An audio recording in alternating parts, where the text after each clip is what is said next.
हमने हमारी पिछली वीडियोस में हमारा first chapter plus one class का कंप्लीट कर दिया था, सेट्स, है ना। आज हम सेकेंड चैप्टर स्टार्ट कर रहे हैं, that is relations and functions. तो देखिए, इसमें सबसे पहले आपको सेट्स पता होना चाहिए क्या होता है। दैट मीन्स आपको मेरी पिछले चैप्टर की वीडियोस देखनी पड़ेंगी, ठीक है। तो देखिए, Cartesian product of to sets, मैंने आपको सेट बताया था क्या होता है।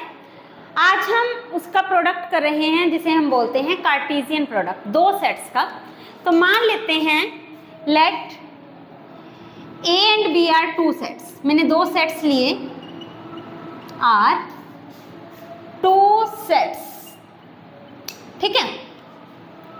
अब कार्टेशियन प्रोडक्ट को लिखते हैं ए क्रॉस बी से, ए क्रॉस बी से, ये दो सेट्स हैं, ये इनका कार्टेशियन प्रोडक्ट हुआ।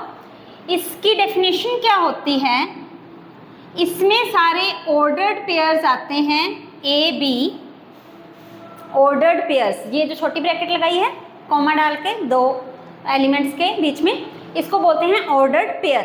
ऑर्डर्ड पेयर सच दैट ये ए होता है जो फर्स्ट एलिमेंट फर्स्ट सेट से बिलोंग करता है, और ये जो सेकंड एलिमेंट है ये सेकंड सेट से बिलोंग करता है।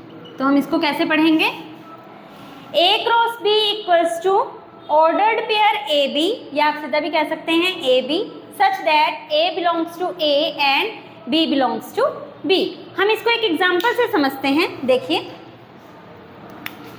मान लेते हैं ए सेट है हमारे पास 1 और 2, और बी सेट है हमारे पास ए बी सी, ठीक है। तो अगर मुझे यहां से ए क्रॉस बी लिखना होगा,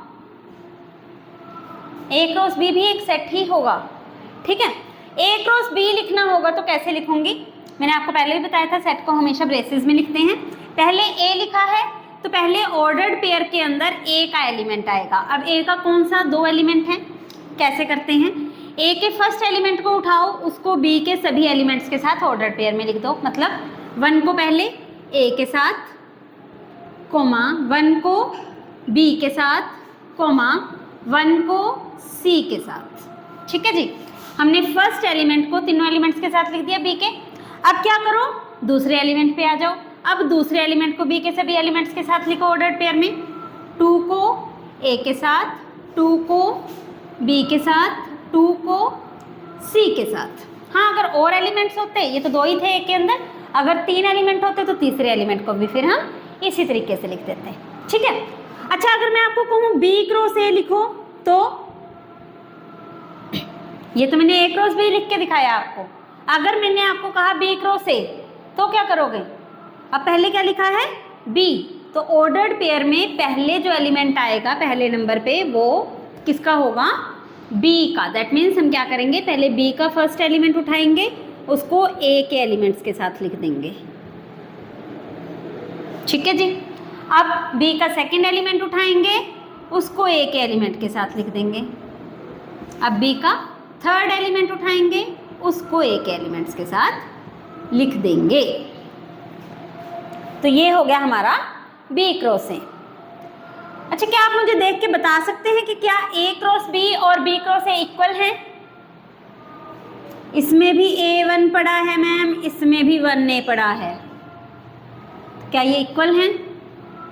देखिए, ऑर्डर्ड सेट कब इक्वल होते हैं, मान लो मैंने कहा x1 y1, ये एक ऑर्डर्ड पेयर है, और एक दूसरा ऑर्डर्ड पेयर लिया x2 y2, ये कब इक्वल होंगे, जब उनके कॉरस्पॉन्डिंग एलिमेंट्स इक्वल होंगे। Corresponding elements means first element के इक्वल और सेकंड एलिमेंट के इक्वल, तभी वो इक्वल होंगे। अब बताओ, क्या A1 और 1A इक्वल है?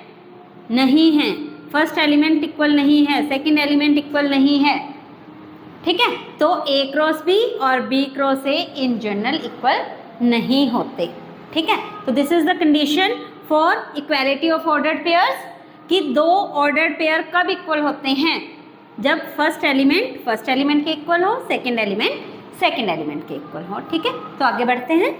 हाँ जी, अभी इस कार्टेशियन प्रोडक्ट जो हमने अभी किया, इसके लिए कुछ एक रिमार्क्स हैं। फर्स्ट रिमार्क मैंने आपको बता ही दिया कि अगर दो ऑर्डर्ड पेयर इक्वल हैं, दैट मीन्स उनके कॉरस्पॉन्डिंग एलिमेंट्स भी इक्वल होंगे। फर्स्ट एलिमेंट के इक्वल और सेकंड एलिमेंट के इक्वल। सेकंड है, अगर ए के अंदर m एलिमेंट्स हैं, number of elements, A set के अंदर m एलिमेंट्स हैं, बी सेट के अंदर n एलिमेंट्स हैं, तो a क्रॉस b के अंदर कितने एलिमेंट्स होंगे? a क्रॉस b के अंदर कितने एलिमेंट्स होंगे? हमने अभी किया था ना, तब गिने नहीं है ना, हमने रह गए। a के अंदर हमने 2 एलिमेंट्स लिए थे, b के अंदर 3 एलिमेंट्स लिए थे, तो a क्रॉस b के अंदर कितने आए थे? अगर आपको याद हो, अदरवाइज थोड़ा वीडियो को रिवर्ट करके देख लो, कितने आए थे? 6 आए थे। तो क्या कहेंगे हम, अगर a के अंदर m एलिमेंट्स हैं, b के अंदर n एलिमेंट्स हैं, तो a क्रॉस b यानी Cartesian product of a b के अंदर m इंटू n एलिमेंट्स होंगे। ठीक है, इन दोनों की मल्टीप्लाई कर देंगे, उतने एलिमेंट्स होंगे। थर्ड है, अगर इन दोनों सेट्स में से कोई एक सेट भी या दोनों ही इनफाइनाइट हो जाते हैं, इफ a और b इज इनफाइनाइट, अगर इनमें से कोई भी सेट इनफाइनाइट हो जाता है, इनफाइनाइट सेट बताया था मैंने फर्स्ट चैप्टर के अंदर, तो a क्रॉस b भी क्या होगा? इनफाइनाइट सेट होगा। क्लियर? अच्छा जी, फिर है फोर्थ पॉइंट, जैसे हमने a और b 2 सेट लिए और उनका कार्टेशियन प्रोडक्ट किया, तो अगर मैं 3 सेट लूंगी, a b c भी 3 सेट्स, तो इनका कार्टेशियन प्रोडक्ट क्या होगा? a b c such that पहला एलिमेंट पहले सेट में से, दूसरा एलिमेंट दूसरे सेट में से और तीसरा एलिमेंट तीसरे सेट में से। लेकिन हमने पहले ए बी को क्या बोला था? ऑर्डर्ड पेयर ना।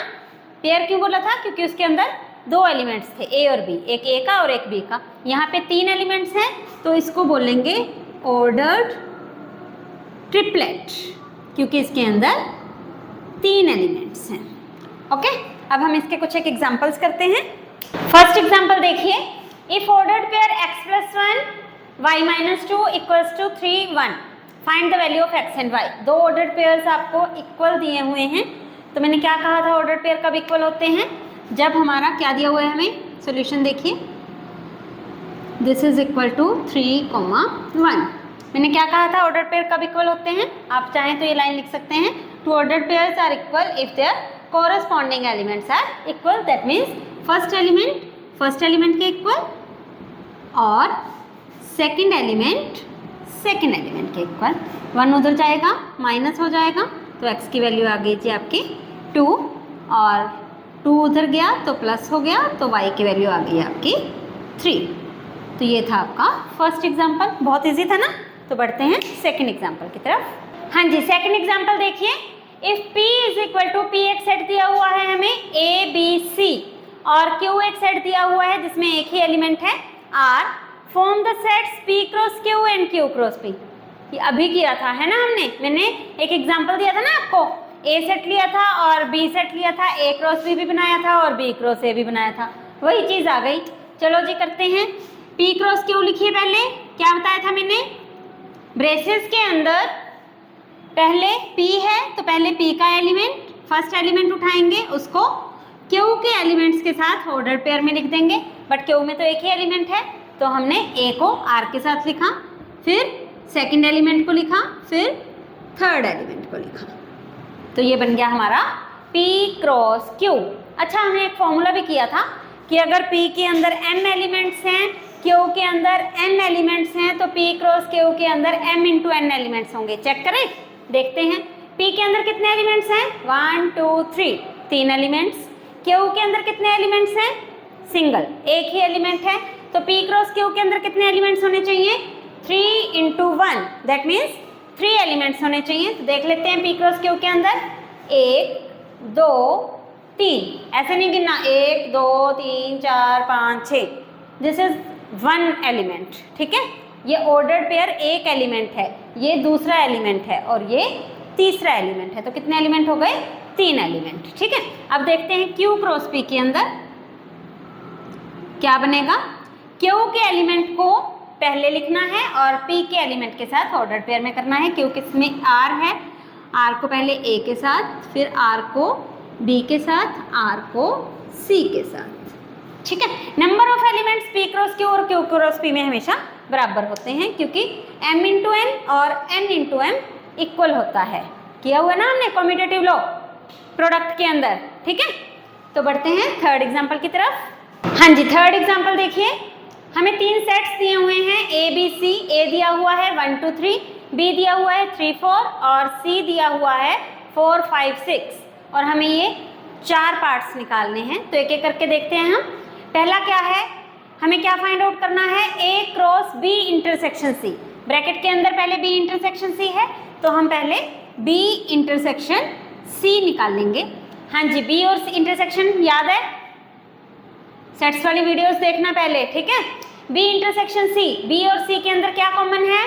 4। तो ये आ गया 4 और इसका A के साथ हम कार्टेशियन प्रोडक्ट कर देते हैं। कार्टेशियन प्रोडक्ट आपको आता है, पहले A लिखा हुआ है, A का B इंटरसेक्शन C वाले एलिमेंट्स के साथ हमने ऑर्डर पेयर में लिखना है।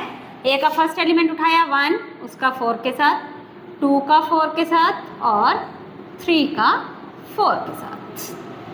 क्लियर? इसी तरह अब हम करते हैं हमारा सेकेंड पार्ट। सेकेंड पार्ट में क्या है? A cross B intersection A cross C।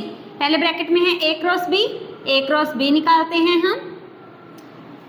हाँ जी, A के एलिमेंट को B के एलिमेंट्स के साथ लिखते हैं। पहले 1 को 3 के साथ, 2 को 3 के साथ, सॉरी 1 को 4 के, कैसे भी लिख सकते हो आप, कोई दिक्कत नहीं है, इससे छूटता नहीं है कोई भी। ठीक है, कोई भी रह नहीं जाता इससे। तो ऐसे कर लेते हैं कि फर्स्ट एलिमेंट उठाया, उसको B के दोनों एलिमेंट्स के साथ लिखा। सेकंड एलिमेंट उठाया, उसको B के दोनों एलिमेंट्स के साथ लिखा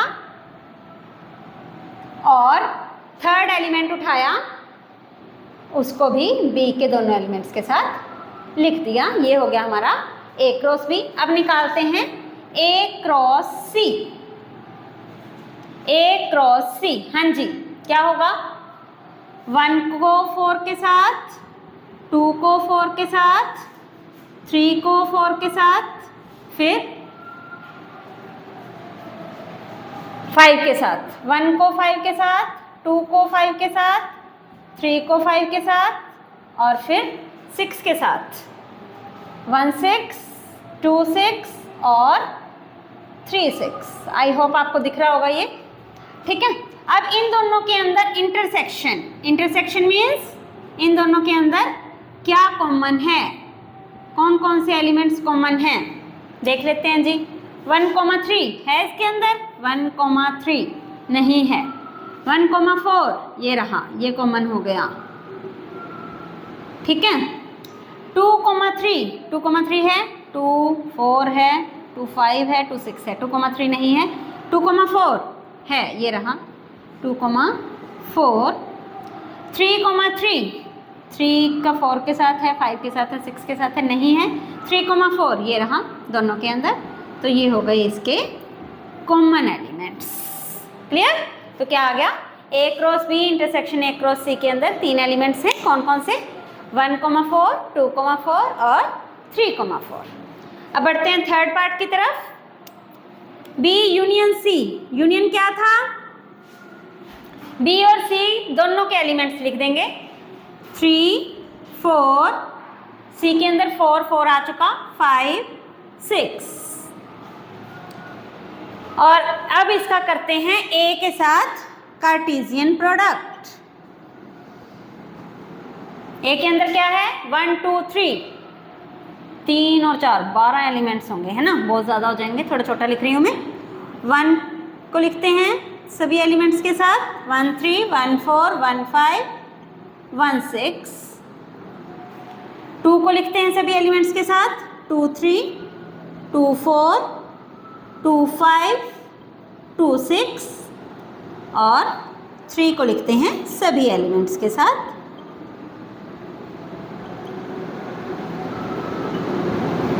3 6। अब देखिए अपना कि कितने एलिमेंट्स होने चाहिए थे, कितने हैं। इसके अंदर कितने हैं, ए के अंदर 3 एलिमेंट्स हैं, बी यूनियन सी के अंदर 1 2 3 4 एलिमेंट्स हैं। तो इन दोनों की कार्टेशियन प्रोडक्ट के अंदर कितने होने चाहिए, 3 × 4 यानी कि 12 एलिमेंट्स। काउंट करें, 1 2 3 4 5 6 7 8 9 10 11 12। आप इंग्लिश में काउंट कर लीजिएगा अगर हिंदी में नहीं काउंटिंग आती है तो, ठीक है। वैसे हिंदी में भी आनी चाहिए, हिंदी हमारी मातृभाषा है, ठीक है। तो ये है 12 एलिमेंट्स, 12 एलिमेंट्स, और हमारे फॉर्मूला के अकॉर्डिंग भी 12 एलिमेंट्स ही बन रहे थे। ठीक है जी, अब करते हैं इसको। A क्रॉस B हमारा निकला हुआ है, A क्रॉस C भी हमारा निकला हुआ है, बस इनका यूनियन करके लिख देते हैं। तो मैं यही लिख रही हूँ इक्वल्स टू, पहले A क्रॉस B के एलिमेंट्स 1 3 1 4 2 3 2 4 3 3 3 4। अब A क्रॉस C के एलिमेंट्स 1 4 आ चुका, दोबारा नहीं लिखेंगे, 2 4 वो भी आ चुका, दोबारा नहीं लिखेंगे, 3 4 वो भी आ चुका, दोबारा नहीं लिखेंगे। तो कौन से एलिमेंट्स लिखेंगे, 1 5 2 5 3 5 1 6 2 6 एंड 3 6। क्लियर। तो इसी के साथ हमारा ये थर्ड एग्जाम्पल भी कंप्लीट होता है। हाँ जी, नेक्स्ट एग्जाम्पल क्या है, if P equals to 1, 2, 2 elements हैं P के अंदर, form set P cross P 3 बार, है ना। तो हम क्या करते हैं, अगर आपको दिक्कत आती है 3 करने में तो आप क्या किया करो, 3 बार लिख लो इसी सेट को। लिख लिया, 1 2 3। मैम आपने तो 2 ही बार लिखा है, एक मैंने ऊपर वाला उठा लिया, ठीक है। चीटिंग कर लेते हैं हम थोड़ी सी। तो ये 3 बार हो गया। अब P क्रॉस P लिखना है, तो क्या कीजिए आप, पहले दोनों सेट्स का फर्स्ट एलिमेंट ले लीजिए, इस P का पहला एलिमेंट, और इसको हम वेरी करेंगे। दैट मीन्स पहली बात तो 3 सेट्स हैं तो ऑर्डर ट्रिपलेट में आएंगे, है ना। तो पहले इसका फर्स्ट एलिमेंट, दूसरे का भी फर्स्ट एलिमेंट, इसका भी फर्स्ट एलिमेंट। मैं सिर्फ अब इसको वेरी कर रही हूँ, ये दोनों एज इट इज इसका वेरी कर दिया। क्लियर। अब क्या किया मैंने, इसका ये एलिमेंट ले लिया, मैं इस एलिमेंट पे आ रही हूँ, इसका तो यही फिक्स रखा, इसका ये फिक्स कर देती हूँ 2, और इसको वेरी कर रही हूँ पहले 1 के साथ, फिर इसी एलिमेंट को 2 के साथ, ठीक है। इसके दोनों एलिमेंट्स हो गए। अब मैं इसका वेरी कर रही हूँ, इसको मैंने 1 के साथ ही लिया था, अब मैं 2 के साथ ले रही हूँ। तो 2 का पहले इसके 1 के साथ 1 1 2 1, अब इसका चेंज किया 2, और अब इस 2 का 2 के साथ 2 2, इसका 1 और 2 2 2। क्लियर। देखिए अगर आपको ऐसे दिक्कत आती है, मान लीजिए, तो आप क्या करो, पहले P क्रॉस P निकाल लो, ठीक है, फिर एक बार और उसके साथ कार्टेशियन प्रोडक्ट कर दो, तो भी यही आएगा। आप ऐसे भी कर सकते हैं और आप ऐसे भी कर सकते हैं, बस उससे एक स्टेप एक्स्ट्रा बन जाएगा और कुछ नहीं। क्लियर। तो बढ़ते हैं लास्ट एग्जाम्पल की तरफ। हाँ जी, पहली बात ये लास्ट एग्जाम्पल नहीं था, अभी मैंने बोला लास्ट एग्जाम्पल, ये सेकंड लास्ट एग्जाम्पल है, 6 हैं, ठीक है। 5th एग्जाम्पल देखिए, if R is the set of real numbers, होता ही है ना, हमें पता ही है, what do the Cartesian product R cross R and R cross R represent. हाँ जी, R क्या है, सेट ऑफ रियल नंबर्स है ना। हमें पता है R क्रॉस R कैसे डिफाइन किया था हमने, ordered pair x, y such that पहला एलिमेंट पहले में से, दूसरा एलिमेंट दूसरे में से, दोनों सेम ही हैं, R ही हैं। तो मैं लिख रही हूँ x, y belongs to R, ठीक है। अब देखिए x, y देखा सा लग रहा है, x, y देखा लग रहा है ना। 10th क्लास में देखा था ऐसा कुछ, x, y आप ग्राफ पे प्लॉट करते थे, याद करो वो दिन, पुराने दिन। क्या था ये, क्या होता था, कोऑर्डिनेट ऑफ, क्या होता था, याद है, हाँ जी, 2 डायमेंशनल पॉइंट करते थे ना ग्राफ में, X axis Y axis, 2 dimensional point. तो मतलब आर क्रॉस आर क्या रिप्रेजेंट करता है, हमें 2 डायमेंशनल पॉइंट के कोऑर्डिनेट्स, ठीक है। और इसी तरह से अगर मैं आर क्रॉस आर लिखूं तो वो क्या बन जाएगा, x, y, z such that x, y, z belongs to r। अब ये क्या रिप्रेजेंट कर रहा है, ये भी कोऑर्डिनेट ही कर रहा है, लेकिन कौन से को, किस पॉइंट को, 3 डायमेंशनल के। तो हम क्या कहेंगे, this represent coordinate of 3 dimensional points. Clear? I think बहुत अच्छे से क्लियर होगा आपको ये। आर क्रॉस आर तो किसको रिप्रेजेंट कर रहा है, कोऑर्डिनेट ऑफ 2 डायमेंशनल पॉइंट को, और आर क्रॉस आर किसको कर रहा है, कोऑर्डिनेट ऑफ 3 डायमेंशनल पॉइंट्स को। तो बढ़ते हैं लास्ट एग्जांपल की तरफ। हाँ जी, लास्ट एग्जांपल क्या है, if A cross B equals to, देखिए अब हमें ए क्रॉस बी दे दिया और ए और बी पूछ रहे हैं। पहले क्या होता था, ए और बी सेट्स देते थे, हमें उनका कार्टेशियन प्रोडक्ट देते थे। अब थोड़ा उल्टा चलते हैं, है ना, उल्टे का भी ज़माना है, अब तो थोड़ा सा उल्टा भी चलते हैं। क्या कि हमें ए क्रॉस बी दे दिया, हम ए और बी फाइंड आउट करते हैं। देखिए ए क्रॉस बी में मैंने क्या बताया था कि ये जो पहला एलिमेंट होता है ऑर्डर्ड पेयर का, वो किसका होता है, पहले सेट का, और ये जो दूसरा एलिमेंट होता है वो किसका होता है, दूसरे सेट का। तो हमें यहाँ से दिख रहा है कि ये जो P है फर्स्ट एलिमेंट, P दोबारा नहीं लिखूंगी, और ये जो M है फिर M है, तो ये तो किसके एलिमेंट्स होंगे, पहले सेट के A के, और दूसरे एलिमेंट्स क्यू आर सेम है, तो Q और R वो किसके एलिमेंट्स होंगे, दूसरे सेट्स के। तो ये और भी फाइंड आउट कर दिया, बहुत इजी था ये तो, है ना। पहला एलिमेंट हमने पहले सेट में डाल दिया और दूसरा एलिमेंट हमने दूसरे सेट में डाल दिया। तो इसी के साथ हमारे 2.1 एक्सरसाइज के एग्जाम्पल्स जो हैं वो ख़त्म होते हैं। कल हम इसकी एक्सरसाइज करेंगे हमारी नेक्स्ट वीडियो में।